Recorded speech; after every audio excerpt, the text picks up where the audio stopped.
네, 안녕하세요. 네, 저는 기상기후 인재개발원에서 기상청 예보관 과정을 맡고 있는 교수 최정효입니다. 이번 시간에는 지난 시간까지 분석한 모든 정보를 활용을 해서 실제 강수와 강설 시간, 그리고 어느 곳에 강수가 있는지 정량적으로 예측을 하는 마지막 단계를 한번 같이 해보도록 하겠습니다. 겨울철 같은 경우 우리가 이전 차시에서 설명을 했듯이 정량적인 예보를 하기 위해서 가이던스를 활용을 한다라고 했어요. 그래서 이번 사례에 적합한 서해안형 강설 가이던스를 가지고 해볼 것이고, 또 저번 차시에서 얘기한 아산만 효과가 나타날 수 있기 때문에 충청도의 강설 예측은 아산만 효과 강설 예측 가이던스를 활용을 할 거예요. 우리가 서해안형 강설 예측 가이던스를 보시면 풍향에 따라서 강설 지역이 바뀌죠. 근데 이번 사례 같은 경우에는 거의 서풍에서 시간대별로 풍향이 바뀌면서 모든 지역에 강설이 있지 않을까, 그렇게 예측을 할 수 있습니다. 그러면 하나하나 내려오면서 우리가 얼마만큼 강설이 있을 것인가 예측을 해야 되겠죠. 자, 첫 번째로 풍향의 조건은 만족을 하고 있죠. 네. 그 다음이 뭘까요? 해기차예요. 그쵸? 850헥토파스칼까지의 해기차 어떻게 만족하나요? 네, 만족하는 것으로 보입니다. 자, 그런데 800헥토파스칼의 풍속이 20나트 이상이다. 자, 이것도 네, 만족하고 있습니다. 만족하죠. 네. 자, 그래서 쭉쭉 밑으로 내려옵니다. 또한 대류운이 조금 더 발달할 수 있는 700헥토파스칼까지의 해기차 22도도 만족을 하고 있어요. 거기에 덧붙여 우리가 군산 지역의 모의를 봤죠. 700헥토파스칼의 기온 영하 20도 이하가 6시간 이상이나 지속되죠. 네. 여기까지 해서 우리가 서해안형 강설 예측을 할 수가 있어요. 즉 중심으로 들어오는 강풍 축을 따라 들어오는 대류운은 최소 10cm 정도까지가 될 것이다. 왜 그러냐면 그 다음에 700헥토파스칼 해기차 30도 이상, 이거는 아직 만족을 못하는 걸로 예측을 하고 있었어요. 그래서 대략적으로 서해안형 강설이 5에서 10cm이다. 특히 전북으로 들어오는 것들은 6시간 이상 지속이 될 수 있기 때문에 이거보다는 좀 더 많이 봐야 된다. 그런 강설량을 우리가 예측할 수 있습니다. 마찬가지로 아산만 효과도 굉장히 잘 만족하고 있어요.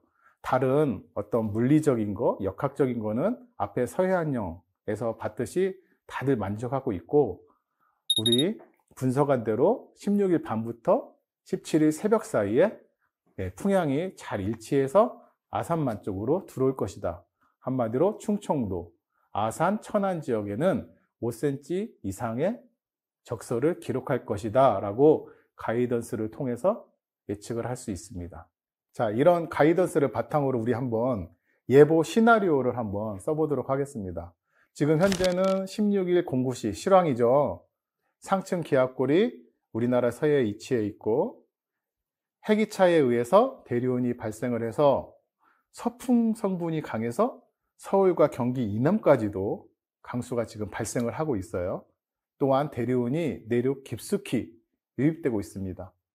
그런데 이런 상황이 16일 오후가 되면서 어떤 식으로 바뀌어 나간다고 분석을 했나요? 네, 16일 오후부터 17일 새벽까지 상층의 기압골이 돌아나가면서 하층 풍향이 이제 북풍 성향이 강해지면서 이제 서풍에서 북서풍으로 바뀌는 걸로 분석했습니다. 네, 그렇죠. 자, 그러면 풍향이 바뀜에 따라서 지금 현재는 서울과 경기 이남에도 지금 눈이 내리고 있죠.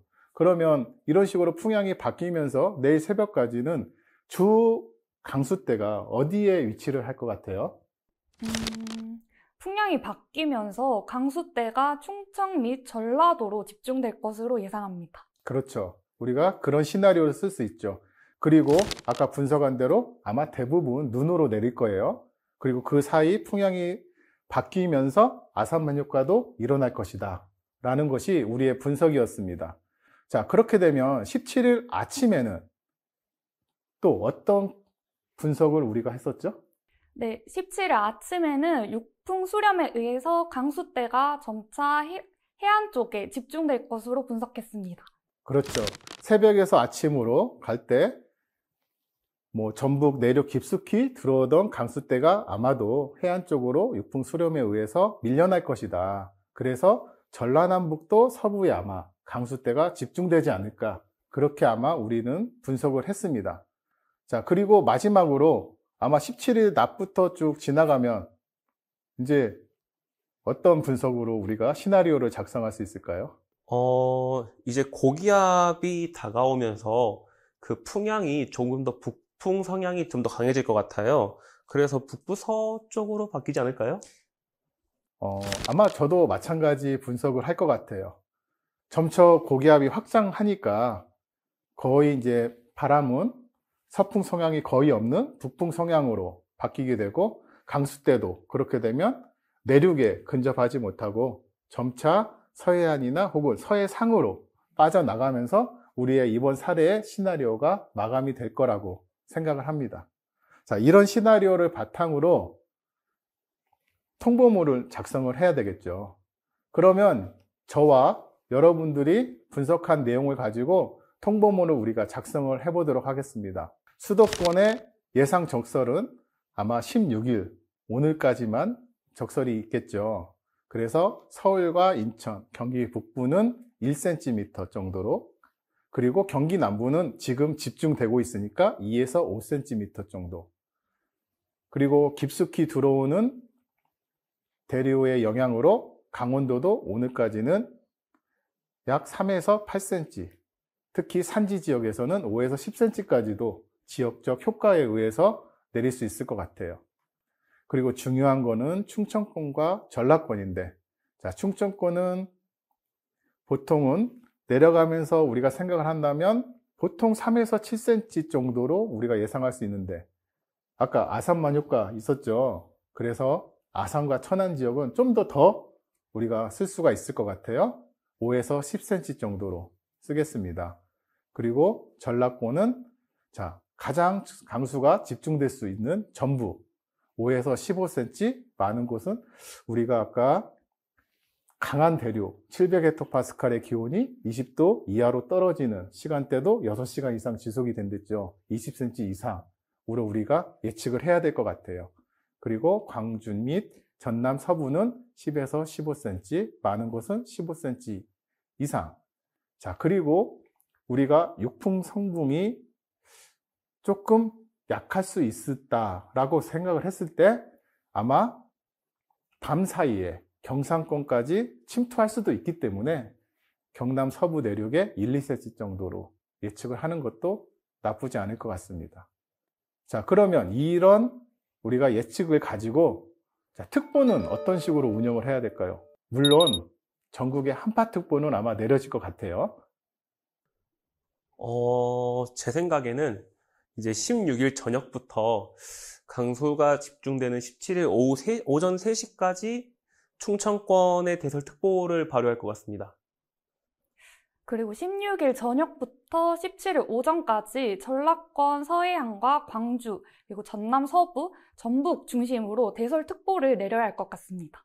네, 이렇게 예상 적설을 우리가 예측해보고 특보를 내릴 수 있으면 어떻게 보면 예보가 거의 완성의 단계에 이르는 거죠. 하지만 그게 끝이 아니죠.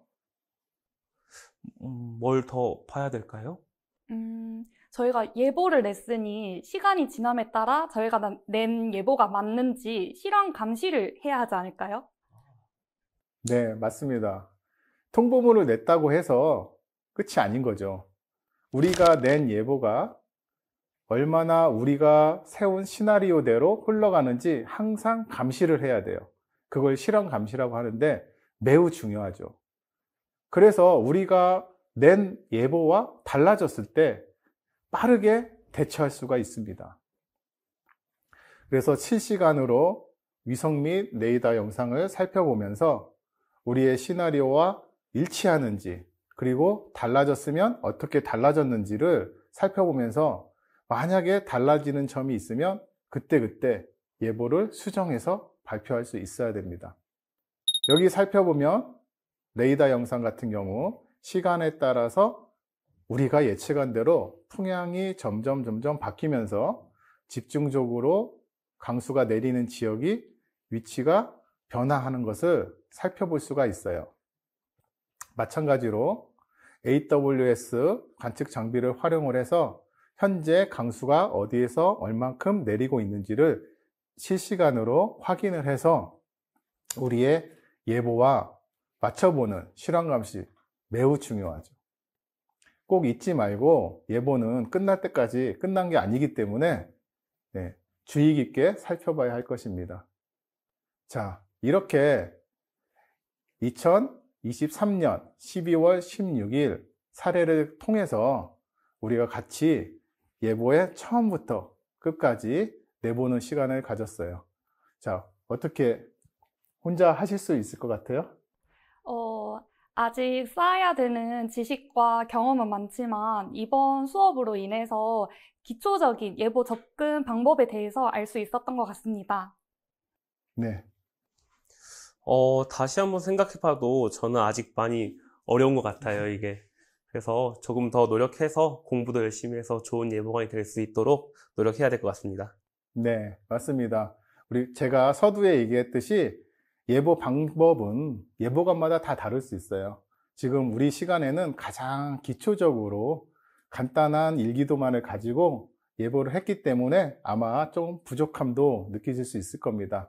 하지만 이런 것들을 잘 가지고 또 거기에 경험을 얻게 되면은 자기만의 또 예보법으로 충분히 발전할 수 있을 거라고 생각합니다.